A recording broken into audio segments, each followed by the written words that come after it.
Hey YouTube, it's Justin here, aka Demonic Sweaters. Today I've got another drum lesson for you guys, and what we're going to be talking about is playing the hi-hat without hitting your sticks together. Now this is one thing that I see a lot of new students do, and it's one of those things that makes you drop your sticks, you lose the beat.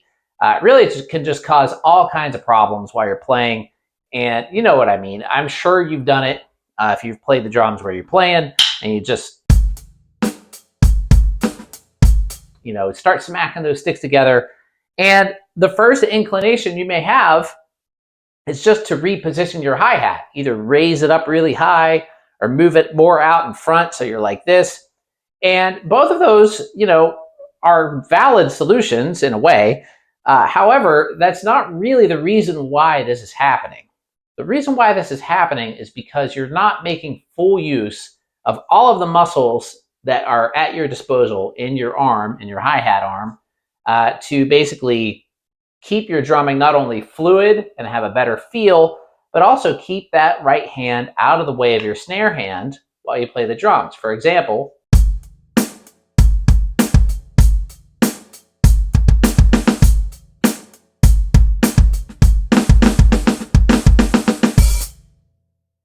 now, if you paid close attention to my right arm while I was playing, you might have noticed something. I am moving not only my elbow, I'm also moving my wrist and my fingers. So all of these things come into play while you're playing the drums. It's not all in the fingers, it's not all in the wrist, and it's not all in the elbow. If you focus all of your movements on any one of those joints, you will start to hit your sticks together. And just to prove it, I can show you. Here's all in my elbow. Hitting together. Here's all in my wrist. That one's even worse. And here's all in my fingers. And again, they're always hitting together. Now, what happens here is when you're using all of the muscles, like I said, the elbow, the wrist, and the fingers, you get in a fluid motion. It's like a whipping type motion with your elbow and your fingers and your wrist. And what happens is when you're playing on that 2 and 4 downbeat, that right hand will actually move out of the way. If you get this kind of timing just correct, you will never hit your sticks together like this.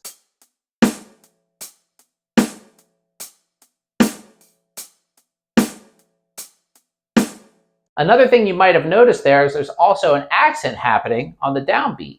1, 2, 3, 4. 1, 2. And that's coming from the elbow and the whipping motion from my fingers that's happening when I hit the hi-hat. Now, this finger technique, this is something I've talked about in the past, and it's actually quite important. If you have your grip on your stick incorrect, then it's actually very hard to do this type of technique. And let me go to this camera here, but you can see that a little better. A lot of times what happens, let me show you on this one. No, wait, how can I show you? No, I can't. I'm trying to show you my thumb, and I'm having a hard time doing it. Yeah, here we go. So a lot of times what I see happen with some students is this thumb will start to drop down underneath the stick. And then what can happen here is then you'll lose control of the top part of your stick. So you don't really want that. You want to make sure that your thumb stays on the stick and your index finger is wrapped around right on the other side of that thumb. Now, your back 3 fingers stay on the stick, and these are the ones that control the stick's whipping motion going up and down, like so.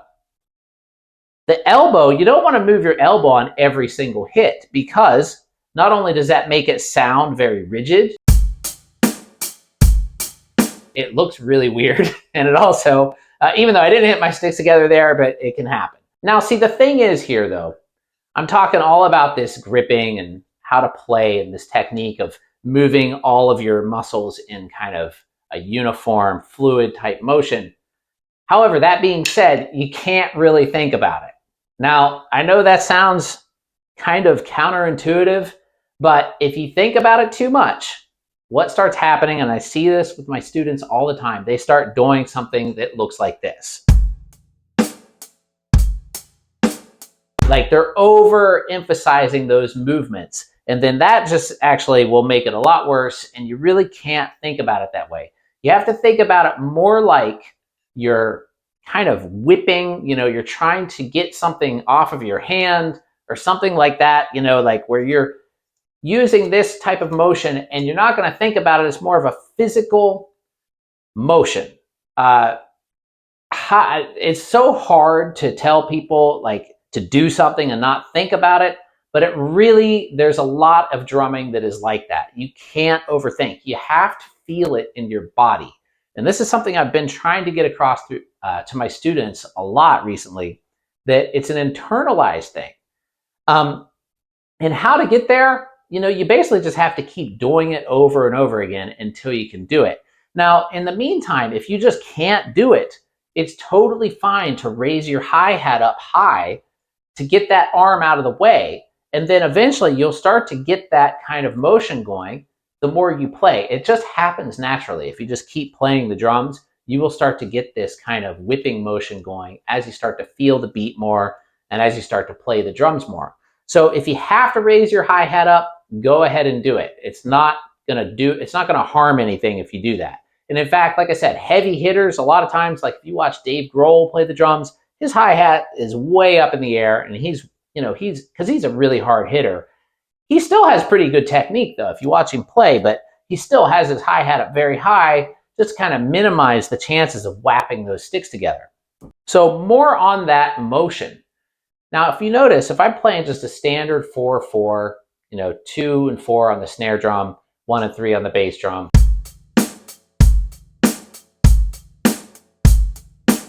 Notice how my elbow is on the downbeat, on the 1, 2, on the quarter note. 1, 2, 3, 4. 1, 2, 3, 4. I'm using my wrist and my fingers basically on the way up to hit that and the 8th note. But again, don't think about it too much because you'll end up doing this.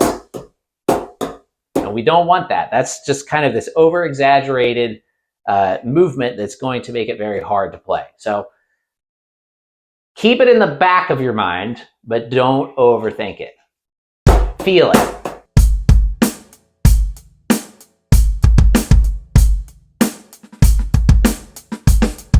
Now, okay, what about when you're doing ghost notes and things that aren't just on the 2 and 4?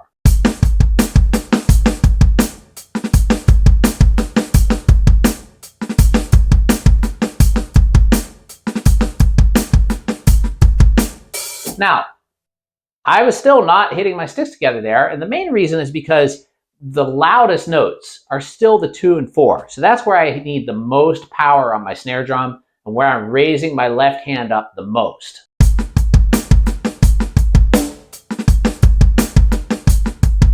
The other notes, the ghost notes, those are actually coming more from my fingers on my left hand. So when you see all those little, the slightly harder ghost notes are coming from my wrist, and then the lighter ghost notes are coming more from my fingers. So the stick doesn't raise up quite as high. The higher your stick goes up, the louder it's going to be when you hit the drums. So if you start way up here, when you come down, it's going to be a louder hit. If you start down here and hit, it's going to be a softer hit.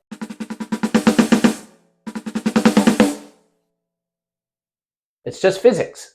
So anyway, hopefully you found this helpful. Hopefully some of you out there who are struggling with this will give you some tips. But again, just try to play it through. You keep playing, keep feeling the beat. Eventually you'll start to get this motion naturally. You don't want to you can think about it and try to make it happen, but don't overthink about it. Don't over exaggerate the movements to where you're doing this, because that looks weird and it doesn't sound good and you're not going to be able to play the drums that way. Just let it happen. You kind of have to let the drums move you a bit, or the music move your body, and you just kind of go along for the ride for some of it. So yeah, that's about it. Anyway, don't forget to like, subscribe, click the bell icon so you get notified. Follow me on Spotify. There's a playlist down below that has all the various musical projects that I play in. You can check that out and you'll get a good taste of all the stuff that I do. Anyway, thanks for watching, everybody. Have a great day.